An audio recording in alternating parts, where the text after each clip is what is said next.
નમસ્કાર. આજે આપણે અંગ્રેજીના એક એવા શબ્દની વાત કરીશું જે સાંભળવામાં થોડો અઘરો લાગે છે પણ છે બહુ જ કામનો. એ શબ્દ છે ધેરફોર. અને ચિંતા ના કરતા, આ વિશ્લેષણના અંત સુધીમાં આ શબ્દનો આખો કોન્સેપ્ટ એકદમ ક્લિયર થઈ જશે. તો સવાલ એ છે કે આ ધેરફોર શબ્દને સહેલાઈથી કેવી રીતે સમજી શકાય? બરાબર ને? કારણ કે એ કોઈ વસ્તુ નથી જેને આપણે જોઈ શકીએ. એ તો એક આઈડિયા છે. અને આવા શબ્દો છે ને ઘણીવાર નવા શીખનારાઓ માટે એક કોયડા જેવા બની જાય છે.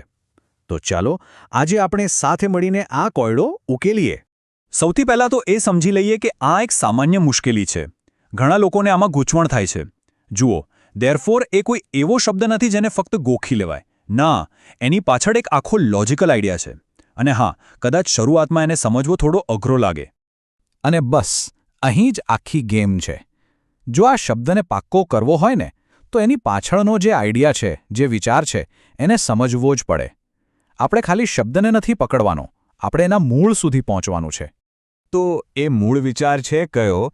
એ છે કારણ અને પરિણામ, એટલે કે કોઝ એન્ડ ઇફેક્ટ. બસ આ જ ધેરફોર શબ્દને સમજવાની માસ્ટર કી છે. એકવાર કારણ અને પરિણામનો સંબંધ મગજમાં બેસી ગયો એટલે ધેરફોરનો ઉપયોગ ક્યારે અને કેવી રીતે કરવો એ આપોઆપ સમજાઈ જશે. આને છે ને એક સિક્કાની બે બાજુઓ સમજી લો.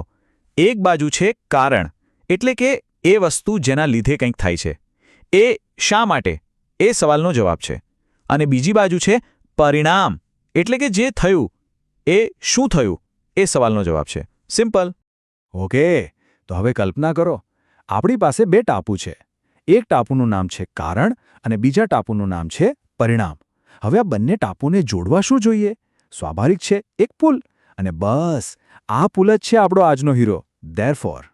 સારું, ચાલો હવે એની ટેકનિકલ વ્યાખ્યા પણ જોઈ લઈએ. ધેરફોરને એક લોજિકલ કનેક્ટર કહેવાય છે. એનું કામ બસ એક જ છે, કારણને એના પરિણામ સાથે જોડી દેવાનું. એકદમ મજબૂતીથી એ વાક્યમાં એક લોજિકલ ફ્લો બનાવે છે. તો આખા વિશ્લેષણનો સૌથી મહત્વનો મુદ્દો આ જ છે.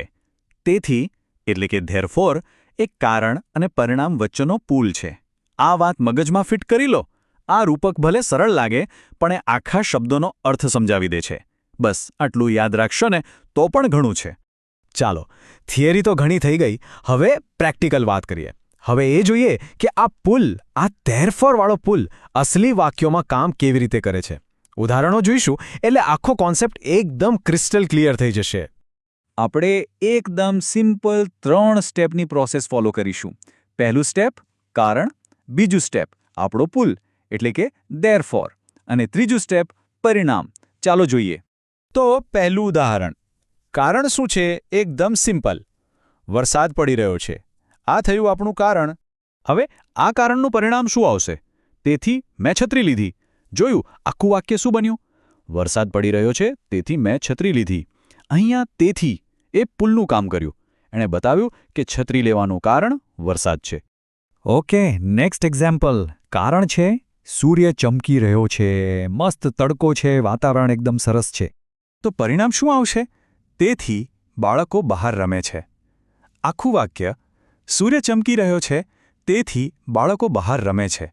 ફરી એકવાર, આપણા પુલ તેથી એ કારણ એટલે કે સૂર્ય અને પરિણામ એટલે કે બાળકોનું રમવું એ બંનેને જોડી દીધા.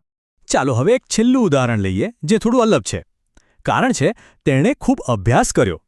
મતલબ કોઈએ બહુ મહેનત કરી છે ભણવામાં. અને એનું પરિણામ શું આવ્યું? એકદમ સીધું છે. તેથી તેને સારા માર્ક્સ મળ્યા. તેણે ખૂબ અભ્યાસ કર્યો તેથી તેને સારા માર્ક્સ મળ્યા. આ ઉદાહરણ બતાવે છે કે તેથી કેવી રીતે એક એક્શનને એના રિઝલ્ટ સાથે જોડે છે.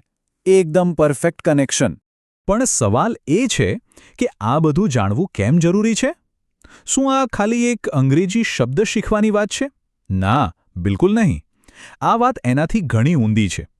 આ વાત છે શબ્દો પાછળના લોજિકને સમજવાની, જે આપણને વધુ સારી રીતે વિચારતા શીખવે છે. જ્યારે ધેરફોર જેવા શબ્દો પર પકડ આવી જાય ને તો એના ઘણા ફાયદા છે. આપણી વાતચીત વધુ સ્પષ્ટ બને છે. આપણા વિચારોમાં એક તર્ક આવે છે. આપણું લખાણ સુધરે છે. અને સૌથી અગત્યનું, આપણે બીજાની દલીલોને પણ વધુ સારી રીતે સમજી શકીએ છીએ. એક બહુ સરસ વાત છે કે સ્પષ્ટ ભાષા સ્પષ્ટ વિચાર તરફ દોરી જાય છે. આ બધી વાતનો સાર આ એક વાક્યમાં આવી જાય છે. જ્યારે આપણી ભાષા ક્લિયર અને લોજિકલ હોય ત્યારે આપણી વિચારવાની રીત પણ ક્લિયર બને છે. આ પુલ જેવા શબ્દો આપણને એમાં જ મદદ કરે છે. અને હવે છેલ્લે એક વિચારવા જેવો સવાલ. જે રીતે ધેરફોર એક પુલ છે, એવા બીજા કયા પુલ છે જે આપણે રોજ વાપરીએ છીએ? જેમ કે કારણ કે, પણ, જો કે? આ બધા શબ્દો વિશે વિચારજો.